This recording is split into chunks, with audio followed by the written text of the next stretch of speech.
전국의 사관학교 진성지원자 여러분 안녕하세요. 저는 스카이에듀 그리고 광릉한생 기숙학원 국어 강사 신한종이라고 합니다. 자, 오늘 1월 8일입니다. 쌤이 이 영상을 찍고 있는 순간은 1월 8일이고요. 쌤이 이제 사실 그냥 글로는 좀 써놨어요. 근데 좀 설명이 필요한 부분들이 좀 있겠더라고요. 그냥 아무 생각 없이 이제 보는 사람들은 그 차이를 못 보겠지만 좀 봐야 되는 부분이 있더라고요. 그래서 그거에 설명을 좀 해드리려고 오늘 영상을 찍게 됐어요. 자, 일단 오늘 할 얘기는요, 사관학교 선택 과목에 대한 얘기입니다. 오늘 이제 육군사관학교 기본계획이 나왔어요. 2022학년도 기본계획이 나왔거든요. 그렇게 되면 사실 이제 그럼 육사 얘기잖아요. 공사해사, 저는 공사입니다. 1차 시험은 똑같아요. 그죠? 육해공 국간사가 같은 1차 시험을 봅니다. 채점, 점수를 산출하는 방식도 똑같아요. 1000점 만점에 1차 시험을 몇 점으로 집어넣느냐, 이건 다르죠. 하지만 기본적인 계산 방법, 이런 것들은 약간씩은 차이가 있으나 큰 골격은 비슷하거든요. 그래서 이런 거를 좀 염두에 둘 수 있고, 일단 시험 문제는 똑같잖아. 그래서 어떤 걸 공부해야 되나, 이런 거를 생각할 때는 일단 오늘 가이드는 나왔다, 이렇게 생각하면 되겠습니다. 자, 오늘 할 얘기를 좀 쌤하고 해보도록 할게요. 일단 국어는요, 독서와 문학만으로 출제하겠다, 이렇게 밝혔습니다. 1차 시험에서 화작과 언매가 빠지는 거죠. 그러니까 얘가 이렇게 됐구나, 그냥 이렇게 넘어가면 되는 문제는 아니고 좀 생각을 해야 될 것 같아요. 그럼 우리가 어떻게 대비해야 되나, 그리고 무엇이 달라지는가, 좀 실질적으로 이렇게 생각을 해보면, 우리가 사관학교 영어가 수능하고 국영수 중에 그래도 제일 차이가 많이 난다, 이렇게 얘기를 하잖아요. 그렇게 말하는 이유는 듣기 평가가 없어서 그런 면이 가장 커요. 듣기가 없고요, 독해로만 45문항을 뚫어줘야 합니다. 그것도 70분에. 그러다 보니까 조금 시간의 압박이 좀 강한 시험이죠. 그 다음에 아무래도 듣기 평가가 없고 다이얼로그 지문이 17개가 나오는 건 아니란 말이에요. 8개밖에 안 나오다 보니까 어법도 좀 많이 나오고 빈칸도 좀 많이 나오고 순서별도 수능보다는 많이 출제되고, 이런 특성을 갖게 되는 거죠. 그게 국어에서 똑같이 나타날 가능성이 높습니다. 자, 예를 들어 독서와 문학만으로 출제하면 그럼 문제수를 이게 우리가 화작과 언매가 11문제거든요. 그럼 그 11개 빼고 34개로만 출제할 거냐? 안 그럴 거라고요. 40문제를 출제할지 45문제를 출제할지는 뚜껑 열어봐야 알 것 같아요. 쌤도 섣불리 말할 수는 없을 것 같은데 비슷하게 가져갈 겁니다. 80분이라는 시간 동안 풀 수 있는 분량을 출제할 가능성이 매우 높아요. 그렇게 되면 독서와 문학만으로 뚫어줘야 돼요. 그러면 우리는 그동안 분명히 그래왔단 말입니다. 우리가 물론 화작과 언매를 선택해야 되는 시험을 본 적은 없어요. 평가원 시험으로는. 근데 화작과 언매가 같이 15문제가 출제되던 시험은 수없이 많이 경험했잖아요. 누가 시간이 많이 걸리나요? 얘네가 아니란 말이야. 얘네는 오히려 상위권들에게는 시간을 좀 줄여줄 수 있는 파트로 기능해 왔고, 시간을 이쪽에서 많이 썼죠. 특히 독서에서. 근데 그 독서가 더 많이 출제되는 거야. 그렇다면 여러분, 진짜 독서 실력이 형편없다, 부족하다, 이런 친구가 비벼볼 구석이 사라지는 겁니다. 그러니까 문학과 독서가 진짜 탄탄해야 될 것 같아요.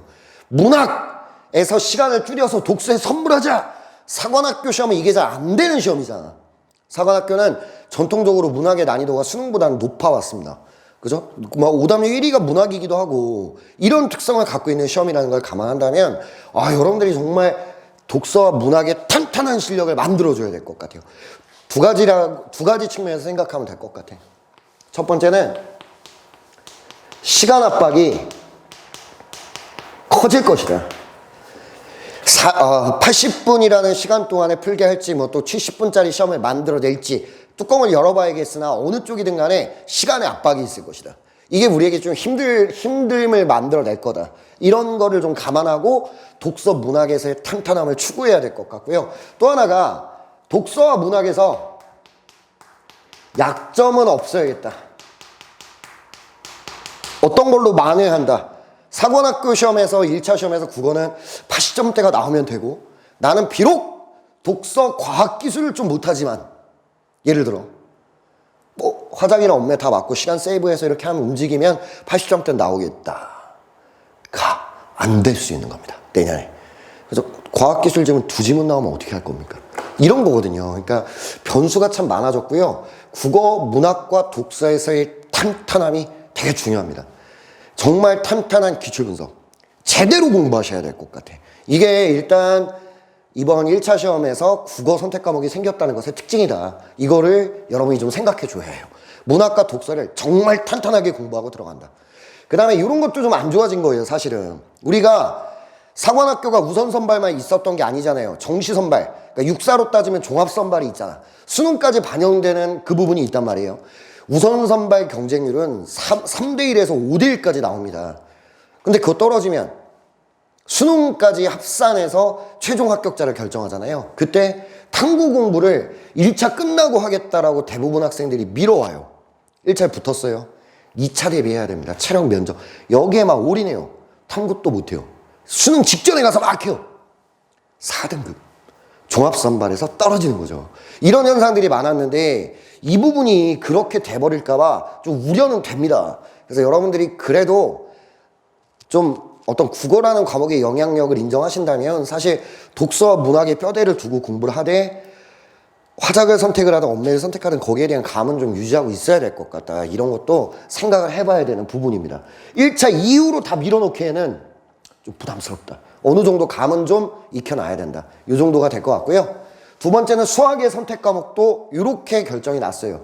인문사회 계열과 자연 계열을 분리 모집을 한다라고 오픈을 해놨는데 인문사회 계열은 확통, 미적, 기백 중 선택, 자연 계열은 미적, 기백 중 선택 이렇게 됩니다. 그러면은 심플해요. 이과로 공부를 해왔고 우리가 흔히 얘기하는 자연 계열로 계속 태그를 타왔고 그리고 자연 계열로 지원하겠다. 그냥 아무 문제 없어요. 미적, 기백 중에 자신 있는 거 선택해서 지원하면 됩니다. 이미 사실 미적이 유리하냐 기백이 유리하냐 사실 자신 있는 거 선택하면 된다. 이게 대부분의 수학 선생님들의 말씀이시거든요. 그 다음에 인문사회 계열이라면 일반적으로 학통을 선택하겠죠. 미적과 기백이라면 학습량도 더 많아야 될 것 같고 그죠? 시간이 많이 투자돼야 될 것 같고 또 문과생들이 해왔던 공부랑 비추어 본다면 난이도의 문제도 있을 것 같아요. 그럼 여러분들이 문과로 공부를 해왔던 친구가 이쪽을 선택할 가능성은 없다고 봐야죠. 확통을 선택할 것 같아요.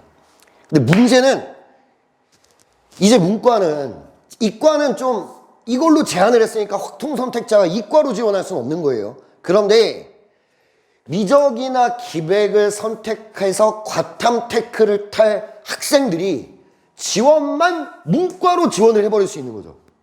그죠? 요게 뚫려버리는 거죠. 요게. 그러면은 우리가 지금까지는 이런 일이 있었거든요. 굉장히 특이하게 모든 대학교의 문과과 이과과를 비교해보면 당연히 이과과의 점수가 낮아요. 왜냐면 이과는 이제 의대부터 이렇게 쫙 빨아먹고 이제 공대, 서울공대 이렇게 시작하잖아요. 그러니까 일반적으로 이과는 입결이 이과가 좀 더 낮은 게 정상입니다.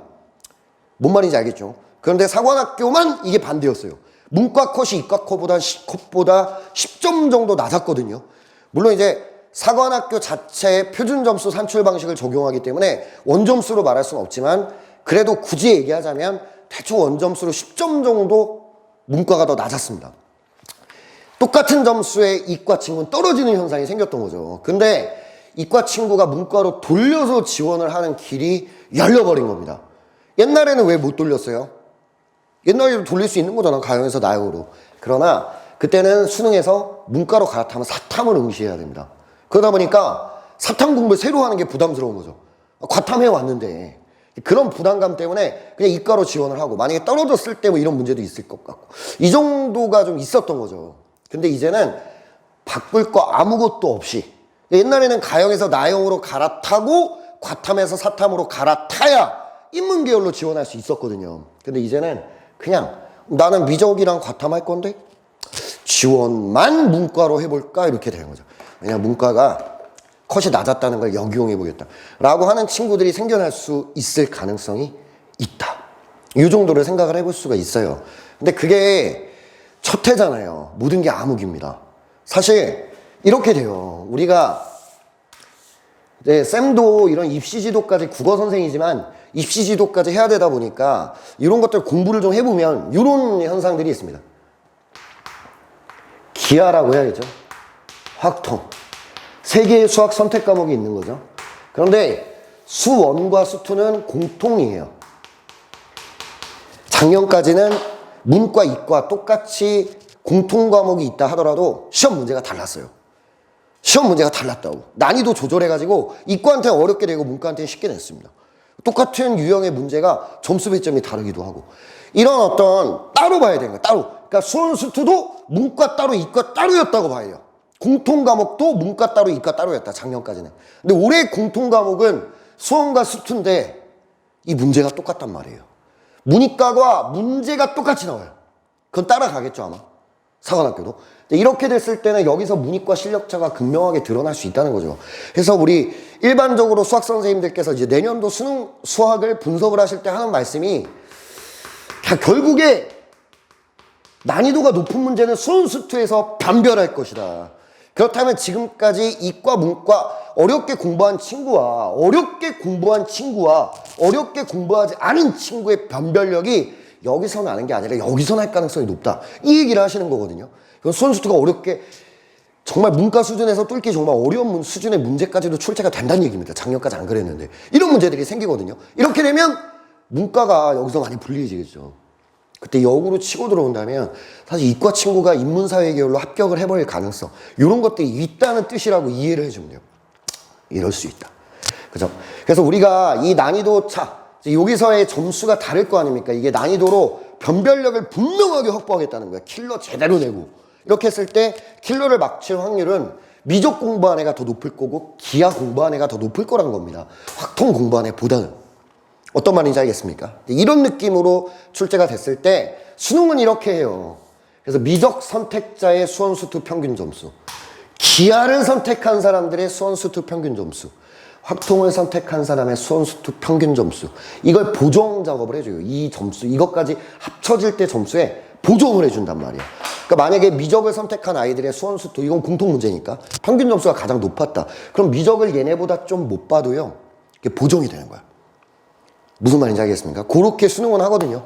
근데 사관학교가 지금 내가 말했던 보정 작업을 과연 해줄 수 있는가? 해줄 것이냐? 이런 문제들이 남아있는 거죠. 세부 시행 계획을 봐야 됩니다. 이게 지금 열린 건 맞아요, 이 길이. 근데 이렇게 갈 거냐 말 거냐는 수학 계산을 어떤 식으로 해줄 거냐에 따라 달라질 수 있다는 거죠. 그게 우리가 봐야 되는 생각이고, 난이도를 봐야 돼요. 사실 수능이라면은 지금 일반적으로 선생님들이 말씀하시는 게 미적, 기하, 확통은 아주 기본적인, 공부했으면 맞을 수 있는 아주 킬러는 안 나올 거다. 지금으로 따지면 쉬운 4점 유형까지만 출제될 가능성이 높다라고 말을 하는데 사관학교도 그럴 것이냐? 대답을 못해요, 아무도. 사관학교 그동안 더럽고 지저분하고 좀 어려운 문제들 많이 나왔잖아요. 만약에 그래서 나는 미적이다 하지만 인문사회 계열로 지원했는데 미적의 킬러 문제가 나와서 나 다 틀려버렸어요. 떨어지는 거죠. 근데 만약에 이쪽에서 미적으로 지원했다면 상황이 똑같잖아. 미적 선택자들끼리는. 똑같이 어렵잖아. 그럼 이게 더 유리할 수 있는 거야. 그러니까 이거에 속단할 수가 없다는 얘기입니다. 쌤아 이해하죠? 예. 그러니까 지켜봐야 된다. 보정을 해준다면 미적 점수가 낮아도 이걸로 좀 보정이 되니까 이렇게 지원을 해도 무방하다라고 말할 수 있겠지만 이 보정이 안 들어간다면 과연 사관학교가 거기까지를 해낼 수 있는지는 좀 미지수다. 사실 엄매의 화작을 빼버린 이유도 표준 점수 계산의 문제거든요. 경우의 수가 너무 많아지잖아. 엄매 선택자 중에 확통 선택자, 미적, 기하 선택자, 경우의 수가 너무 많아지는 거죠. 이걸 다 표점으로 보정하면서 계산하겠다? 어려울 것 같아. 그러니까 세부 시행계획 보고 판단하셔라. 쌤이 한 말을 잘 이해를 해줘야 돼요. 정리하자면 수능은 이 각각의 응시자들의 수원, 수2 평균 점수를 통해 보정 작업으로 점수, 난이도에 따른 어떤 탐구처럼 하나 틀리면 막 3등급 이런 일을 막아버리겠다. 이런 거예요. 하나가 좀 어렵게 나오더라도, 그래서 많이 틀렸더라도, 미적 8문제에서 많이 틀렸어. 어려워가지고. 그래도 얘네들의 평균 점수가 높다면 그게 보정 작업이 좀 들어간다는 얘기입니다. 그렇게 해준다면 사실 미적 기백을 선택하는 과탐까지 하는 이과 친구가 인문사회 계열로 과감하게 지원해 볼 수 있어요. 수능에서도 이게 다 열려 있거든. 수능 점수 반영할 때도. 그렇게 되는 거죠. 근데 만약에 보정 작업이 없다면 미적으로 과감하게 들어갔는데 확통은 쉽게 나왔고 미적은 어렵게 나왔어. 이렇게 돼버리면 미적 선택자가 여기서 같이 미적을 선택한 애들이라면 다 같이 어려우니까 공정하게 경쟁할 수 있지만 일로 넘어갔다면 얘기가 다르잖아요. 그러니까 보정이 되냐 안 되냐 이런 걸 좀 미세하게 따져볼 필요가 있습니다. 사관학교가 어떻게 할 거냐 아직 모른다. 세부 시행 계획 나와야 한다. 여기까지 생각을 해보시면 될 것 같아요. 이 정도까지를 생각하면 쌤이 할 말을 다 했고요. 그럼 너무 어렵다. 어떻게 선택하라는 얘기냐. 사실 지금으로선 여러분이 가장 잘할 수 있는 걸 선택해서 하는 거야. 인문사회 계열이라면 확통으로 갈 수밖에 없는 거예요. 경우의 수가 없고요. 이과 친구들 미적 갈 거냐 기백 갈 거냐 어느 게 더 유리하냐 뚜껑 안 열어봤어요. 아무도 몰라요. 그러니까 여러분들은 내가 잘할 수 있는 거 기하나 미적 중에 선택하시는 게 맞다. 이게 결국 쌤이 여러 수학생들하고 얘기해 봤을 때 내린 결론입니다. 이렇게 생각을 하시면 좋겠다. 이 정도 될 것 같아요. 정확하게 알고 충분하게 훈련하면 이러한 어떤 시험의 변화 이런 것들에 흔들리지 않으실 수 있습니다. 자, 우리 스카이에듀 마스터팀 그리고 뭐 강릉한생 기숙학원과 함께 최선을 다해 공부하는 한 해가 되셨으면 좋겠습니다. 고생했습니다.